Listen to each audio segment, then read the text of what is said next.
La puerta del taxi aún se balanceaba cuando Pedro ya se alejaba, como si el suelo lo llamara con urgencia. El conductor gritó algo sobre el cambio, pero Pedro ni siquiera se volvió. Caminaba con la prisa de quien teme llegar tarde a su propio juicio. El sombrero de ala corta, torcido a propósito, le ocultaba parte del rostro. El bigote postizo, pegado con goma teatral, le picaba cruelmente. Pero mantuvo el disfraz. La incomodidad era mínima comparada con lo que necesitaba descubrir. La entrada lateral del Panteón Jardín estaba casi desierta. Un jardinero recogía flores marchitas, empujando un carrito chirriante. Dos señoras rezaban cerca de un antiguo mausoleo. El viento traía un olor a tierra fría y hojas aplastadas, pero Pedro ignoraba todo lo que no fuera el estrecho camino de piedra que serpenteaba entre las lápidas. Lo impulsaba un maldito rumor, de esos que comienzan en las mesas grasientas de los bares y llegan a las radios, a las productoras y a las conversaciones susurradas dentro de automóviles oscuros. En las últimas semanas, la frase se repetía como una prensa en el pecho. Pedro Infante ya era historia. Decían que su voz había fallado en el último Palenque, que las últimas películas no tenían la misma fuerza, que el público se había cansado. También decían, y eso le quemaba el estómago, que ciertas personas, lo suficientemente influyentes como para decidir destinos, comentaban su muerte artística con naturalidad, como quien evalúa la vida útil de un caballo de carreras. El golpe final llegó cuando un tramoyista de XEW, borracho en plena madrugada, murmuró: «Hay gente que va a la tumba simbólica del Señor.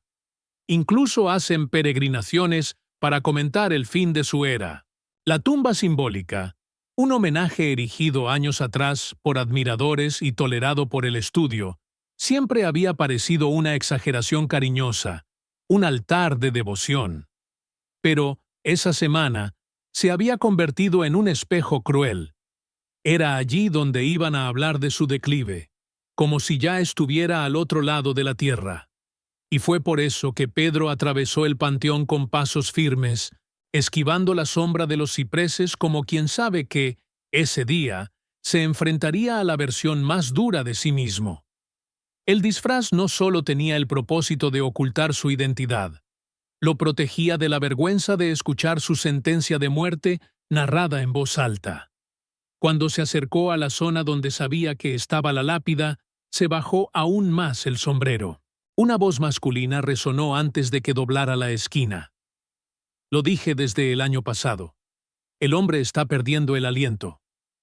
Pedro se detuvo. Su corazón latía 2 veces más rápido. Luego, con estudiada calma, caminó hasta ver al grupo. 4 personas.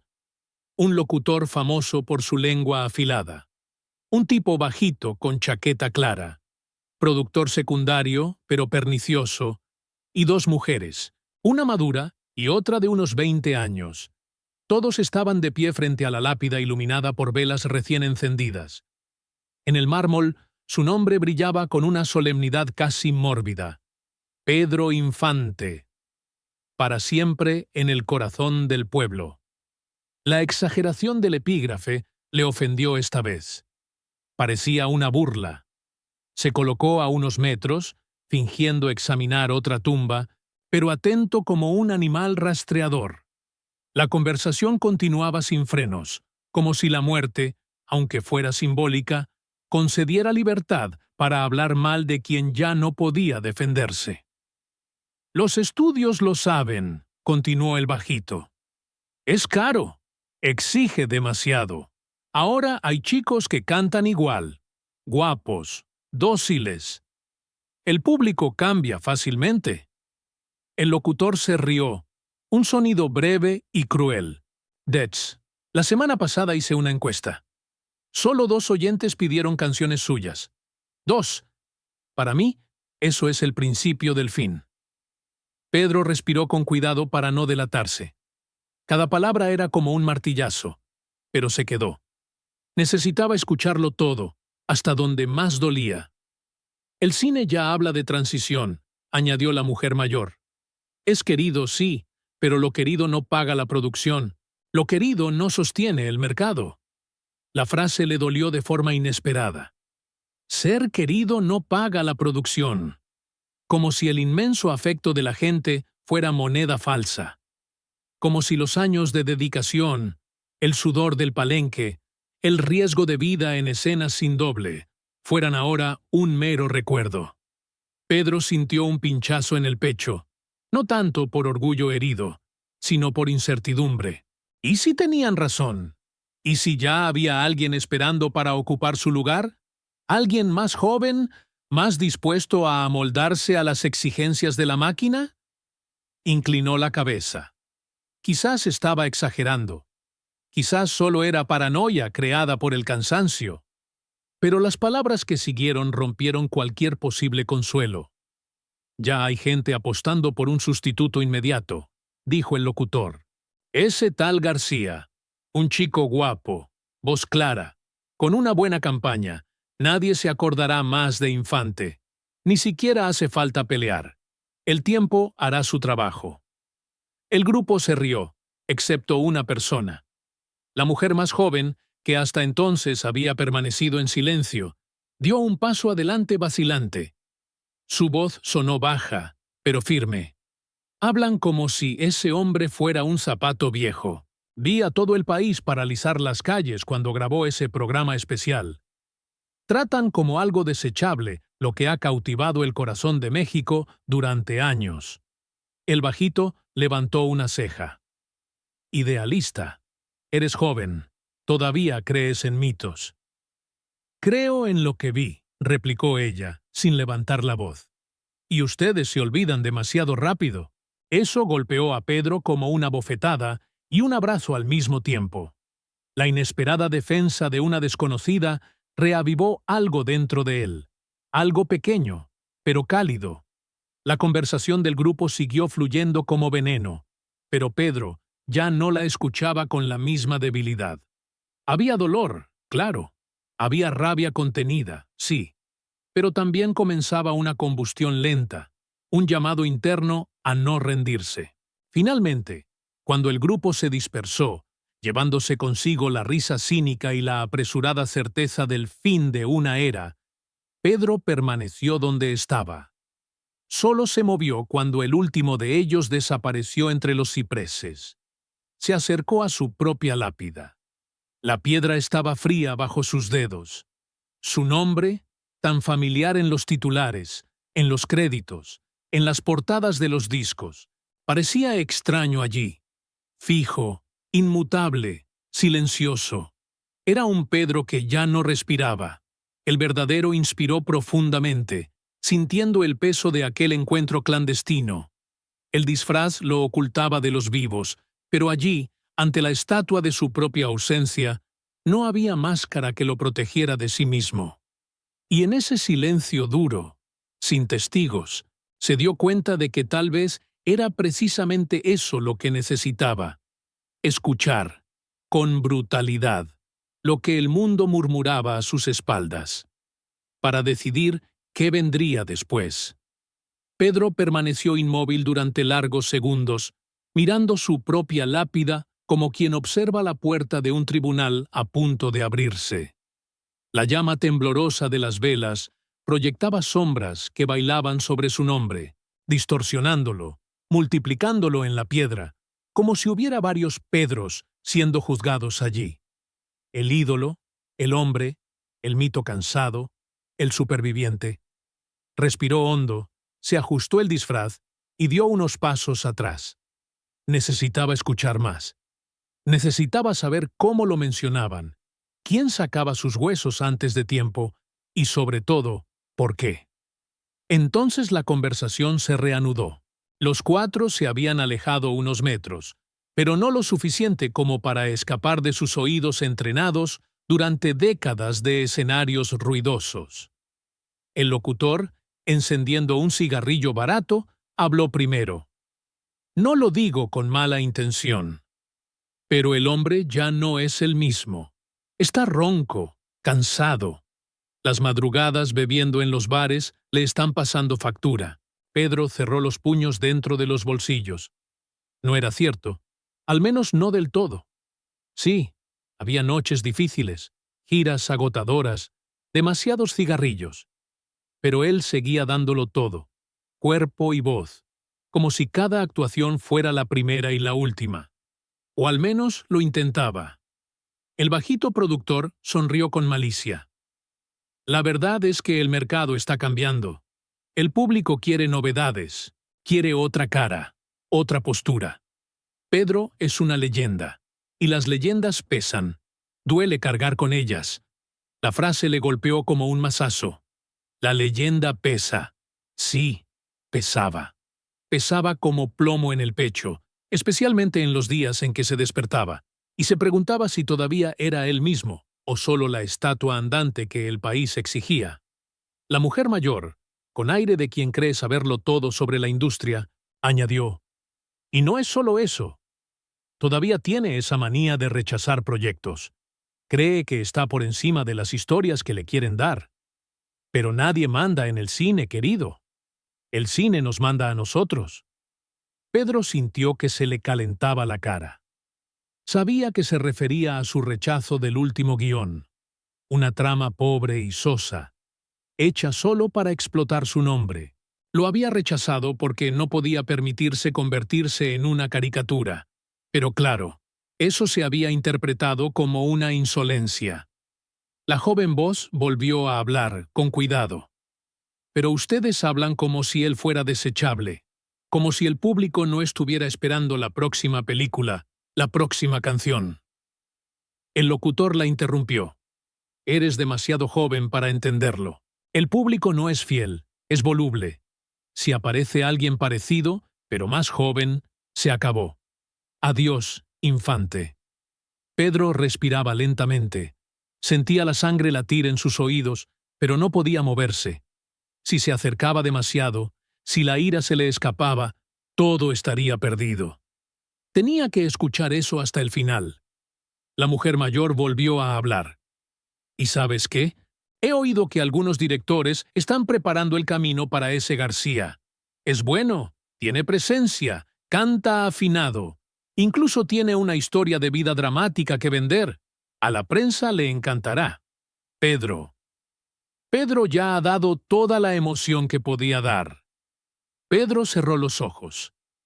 Ahí estaba la propuesta, cruda y descarnada. La sustitución. Un sucesor que se estaba formando, mientras él aún respiraba, mientras aún luchaba, mientras aún daba todo lo que tenía. El bajito susurró entonces con un placer casi cruel. Los estudios no lo anunciarán, claro. Le dejarán trabajar un poco más, hasta que deje de ser rentable. Después, se cambia el cartel, se cambia la voz, se cambia la leyenda. Solo es negocio. Negocio. La palabra le dolió más que cualquier crítica anterior. No porque fuera mentira. Él sabía que el cine, la música, la radio, todo era negocio.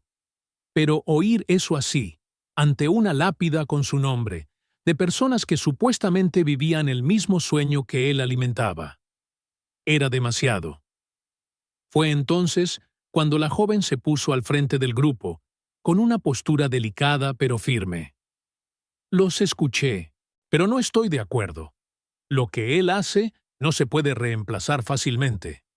No se cambia el corazón de un país como se cambia a un locutor de radio.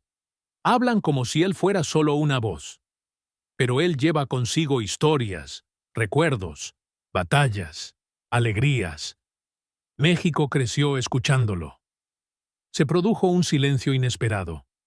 El locutor carraspeó, incómodo. La mujer mayor apartó la mirada. El bajito, sin embargo, se rió. «Ah, romanticismo. Eso pasa. Siempre pasa. Ya lo verán». Pedro quería darle las gracias a la chica. Quería quitarse el sombrero, tirar el disfraz al viento y decir, «Gracias por verme como un ser humano, no como un producto». Pero se quedó callado. No era el momento de revelar nada. Todavía no. El grupo finalmente comenzó a dispersarse. La mujer mayor y el locutor se dirigieron hacia la puerta principal. El bajito se quedó hasta el final, recogiendo las cenizas de su cigarrillo y murmurando algo que Pedro no pudo oír, pero que probablemente no importaba. Cuando todos desaparecieron entre las sombras, Pedro retrocedió unos pasos y se sentó en un banco de piedra. El impacto de las palabras comenzaba a infiltrarse en su cuerpo, no como un golpe, sino como un veneno lento. Y allí, solo en el silencio del cementerio, se dio cuenta de que el mayor dolor no provenía de las críticas, ni de la promesa de ser sustituido. Provenía de la forma en que lo trataban, como si ya no fuera una persona, como si el hombre hubiera sido engullido por la imagen, como si la leyenda hubiera sofocado al vivo. Pedro apoyó los codos en las rodillas y miró al suelo. Sintió que volvía un peso familiar, no el de la fama, sino el de la soledad que siempre le visitaba en las madrugadas, entre una grabación y otra. Había construido toda una carrera, enfrentándose a tormentas, exigencias, noches de ensayo que le destrozaban la garganta. Pero nunca había imaginado tener que enfrentarse a una muerte prematura. Peor aún, una muerte dictada por aquellos que supuestamente ganaban junto a él. La joven, al defender su dignidad, había encendido una pizca de esperanza. Pero la suma de todo lo demás era devastadora. Pedro levantó la cara y volvió a mirar su propia lápida. Esa piedra parecía diferente ahora, más parecida a un aviso del destino. Quizás era hora de luchar de una nueva manera, o quizás era hora de renacer. Pero para renacer, primero tenía que aceptar todo lo que había oído allí. Lo bueno, lo cruel, y lo que ardía profundamente en el fondo de sus ojos. Se levantó lentamente, sintiendo cómo la noche se enfriaba aún más. «¿Quieren enterrarme?», murmuró. «Pues que lo intenten». Y caminó hacia la salida, cada paso más pesado y más decidido que el anterior. El panteón se silenció de forma casi sobrenatural cuando desapareció el último eco de los pasos ajenos. Era como si los árboles, las estatuas e incluso los huesos bajo tierra contuvieran la respiración para observar al hombre que caminaba hacia su propia lápida, ahora sin la presión de las voces a su alrededor, sin testigos humanos, solo con el peso bruto de la conciencia. Pedro avanzó lentamente, como quien regresa al escenario después de un desastre, examinándose a sí mismo con ojos críticos. La llama de las velas titilaba, proyectando sombras largas y distorsionadas, y por un instante tuvo la incómoda sensación de que la figura esculpida en mármol, la elegante línea del nombre, las fechas, la dedicatoria, cobraba vida propia. No era la tumba de un muerto, era la tumba de un personaje, la tumba de quien el país creía que debía ser. Cuando volvió a tocar la piedra, sintió algo inesperado. El frío del mármol parecía subir por su brazo, como si absorbiera sus dudas, como si le devolviera la mortalidad que los fans, la prensa y los productores se empeñaban en negar. Se arrodilló, no por reverencia, sino por cansancio emocional. Allí, ante ese símbolo, se sentía expuesto, más expuesto que en cualquier escena de película, más vulnerable que en cualquier palenque abarrotado. «Quieren enterrarte», se repitió a sí mismo. Pero lo peor no era eso. Lo peor era que, durante un instante, solo un instante, había creído que tal vez merecía ese entierro artístico. Esa idea lo golpeó con violencia. Sin embargo, la voz interior no se detuvo. ¿Y si tienen razón? ¿Y si su voz realmente está fallando? ¿Y si está envejeciendo? ¿Y si el público está listo para otro? ¿Y si el colosal esfuerzo de años, noches de ensayo, riesgos, giras interminables, solo ha prolongado lo obvio? Pedro apoyó la frente contra la piedra. Respiró hondo. Sabía que esa línea de pensamiento era peligrosa, corrosiva, pero no podía evitarla. La duda humana siempre era más feroz que cualquier crítica pública. Recordó antiguas conversaciones con directores. México te ama, Pedro, pero el amor del público es un impulso, no una garantía. Recordó a locutores de radio que lo trataban como si fuera patrimonio nacional, pero que, entre bastidores, evaluaban las estadísticas de audiencia con frialdad quirúrgica. Recordó noches solo en el camerino, mirándose en el espejo, tratando de descubrir en qué momento había dejado de ser un hombre para convertirse en un símbolo. Ser un símbolo tenía su precio. Nadie creía que pudiera fallar, pero fallaba, y mucho. Cerró los ojos y recordó a la joven que lo había defendido. La firme suavidad de su voz, el valor de enfrentarse a 3 profesionales influyentes para decir una simple verdad, que él era más que un producto. Esa pequeña llama de lealtad anónima lo salvó de una caída aún más profunda. Todavía hay quienes ven al hombre detrás del mito, pensó, y esa percepción lo trajo de vuelta. Se levantó lentamente. Las piernas le parecían demasiado pesadas, como si cargaran con 20 años de carrera de una sola vez. El disfraz, sombrero, bigote postizo, le parecía ahora ridículo, fuera de lugar. Pero era precisamente eso lo que le había ayudado a escuchar todo sin filtros. Se quitó el sombrero, se quitó el bigote, sintiendo cómo le ardía la piel donde lo sujetaba el pegamento. Guardó todo en el bolsillo. Ese gesto, sencillo y silencioso, simbolizaba algo profundo. Dejar de esconderse, aunque nadie estuviera allí mirando. Se pasó la mano por la cara, como quien intenta despertar de una pesadilla. La pregunta inevitable surgió. ¿Y ahora qué? No podía volver a casa como si nada hubiera pasado. No podía entrar al estudio al día siguiente con la misma sonrisa profesional, saludando a todos como si toda la industria no estuviera preparando su sustitución. Y no podía, de ninguna manera, seguir aceptando papeles, contratos e invitaciones como si fuera solo una pieza de un engranaje que lo trituraría tan pronto como apareciera alguien más joven. Tenía que hacer algo claro, algo que dejara claro a todo el país que todavía estaba vivo. Pero antes de decidir, se dejó sumergir en los recuerdos.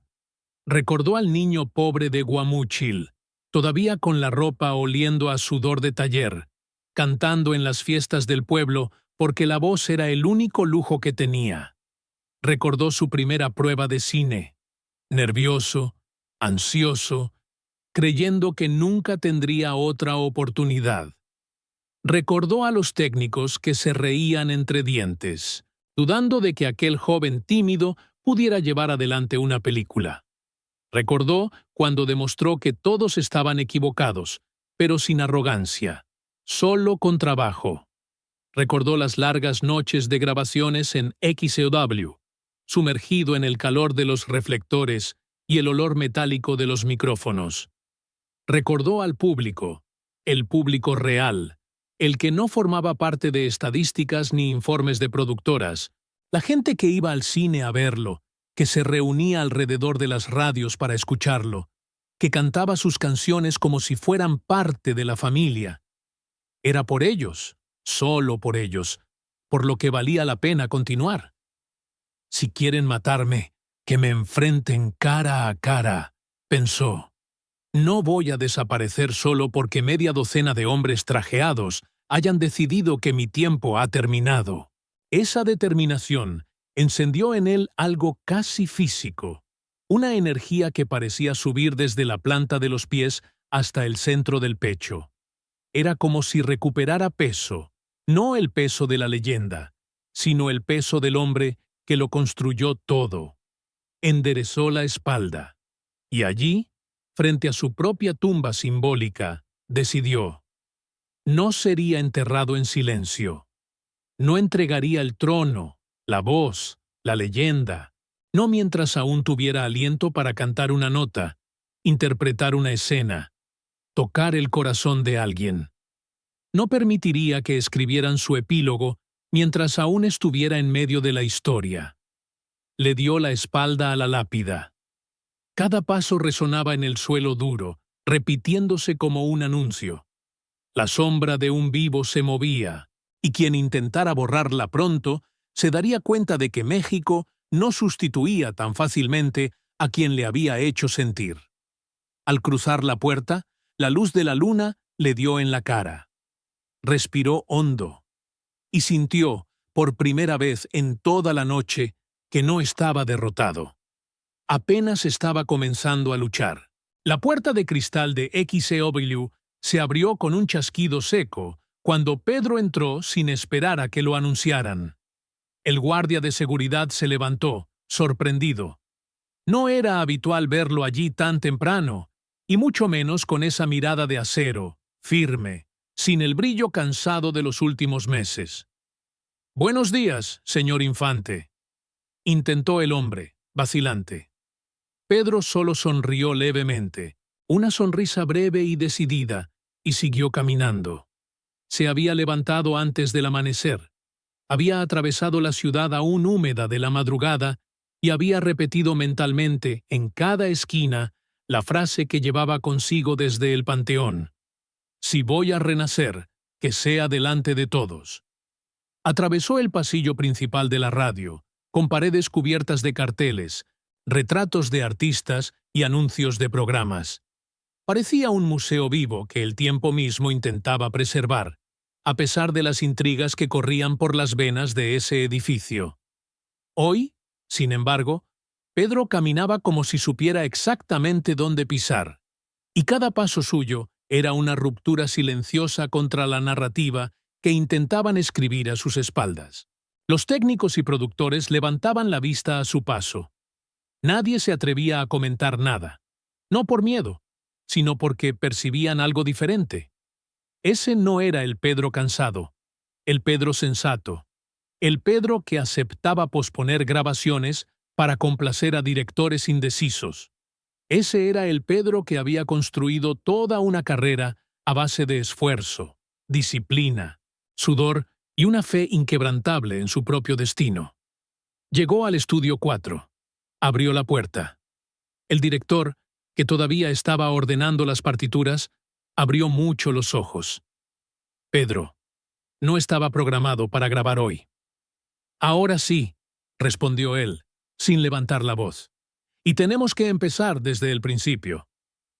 El director dudó solo un segundo. Luego vio la mirada del cantante y se dio cuenta de que no se trataba solo de trabajo. Había una urgencia existencial allí, una llama que no había aparecido en meses, tal vez años. «Claro, vamos a prepararlo todo». Mientras los músicos se preparaban, Pedro se acercó al micrófono y pasó la mano por el cuerpo metálico del equipo, sintiendo su textura fría. ¿Cuántas veces le había traicionado ese objeto? ¿Cuántas veces le había salvado? Recordaba noches en las que apenas podía contener la respiración, pero aún así encontraba fuerzas para cantar porque millones de personas al otro lado de la radio lo necesitaban. Hoy, sin embargo, era él quien lo necesitaba. La luz roja se encendió. «¿Vamos con el tono original?», preguntó el director. Pedro sonrió con ironía. La pregunta insinuaba duda, y la duda era lo que más quería aplastar. «En la original, y si subes medio tono en el estribillo, yo subo contigo». Los músicos intercambiaron miradas rápidas. El director levantó la batuta. El primer acorde resonó por el estudio, pleno, limpio, con precisión quirúrgica. Pedro cerró los ojos e inspiró profundamente. Cuando abrió la boca, la primera nota salió como un rayo, firme, pulida, poderosa. No había temblor, no había cansancio, había dominio. La segunda nota fue aún más fuerte, expandiéndose por el espacio como si buscara un lugar en el aire. La tercera, arrancó un murmullo bajo de uno de los técnicos en la cabina. Era como si cada célula del cuerpo de Pedro estuviera cantando al unísono, como si hubiera tragado todo el país y lo devolviera en forma de sonido. La música avanzó, y mientras cantaba, sentía lo que había sucedido en el panteón ardiendo dentro de él, no como una herida, sino como combustible. Cada frase llevaba en su subtexto un mensaje. Todavía estoy aquí. Aún no ha terminado. Yo elijo cuándo termina. Cuando llegó al estribillo, mantuvo la nota más larga de lo que el director había previsto. La vibración llenó el aire, atravesó las paredes e hizo que todos los que estaban en el pasillo se detuvieran instintivamente. El técnico principal se apretó los auriculares contra las orejas, asombrado. «¡Santo Dios!», murmuró. El director bajó la batuta antes de tiempo. Ya no necesitaba dirigir. Pedro terminó la música con su propio aliento, en una explosión de intensidad que hizo que el silencio posterior sonara reverente, casi religioso. La luz roja se apagó. Nadie respiró durante unos segundos. «Eso es», dijo Pedro con serenidad. «Vamos a grabar 3 más». La noticia comenzó a extenderse por el edificio como un incendio. «El infante ha vuelto». «¿Has oído su voz hoy? Parece más joven». «No, no es juventud. Es otra cosa. Fuerza». En menos de una hora, la dirección de la radio apareció en la puerta del estudio, tratando de disimular su asombro con entusiasmo profesional. Querían estrecharle la mano, preguntarle cómo estaba, fingir que no habían discutido su declive la semana anterior. Pedro saludó a todos, pero con una frialdad respetuosa. No era venganza, sino claridad. Ahora sabía quién era, y sabía quién no era. Cuando terminó la última grabación, el reloj marcaba casi el mediodía. El sol atravesaba las ventanas superiores, dibujando rayos de luz que iluminaban el sudor de su frente. Se quitó los auriculares lentamente, como quien concluye un antiguo ritual. Mientras guardaba sus cosas, oyó pasos rápidos detrás de él. Era la joven, la misma del panteón, ahora trabajando como asistente de sonido, recién contratada. Se detuvo unos metros antes, sin atreverse a acercarse demasiado. «Señor Infante, perdone que le moleste. Yo solo quería decirle que cantó como si el mundo se estuviera acabando. Y...». Respiró hondo, tratando de encontrar valor. «Sabía que usted no estaba acabado. Lo sabía». Pedro se giró completamente. Los ojos de ella vacilaron, pero no se desviaron. Él se acercó lentamente, con la serenidad de quien finalmente ha reencontrado su propio centro. Necesitaba que alguien lo supiera. Respondió con una gratitud grave y sincera.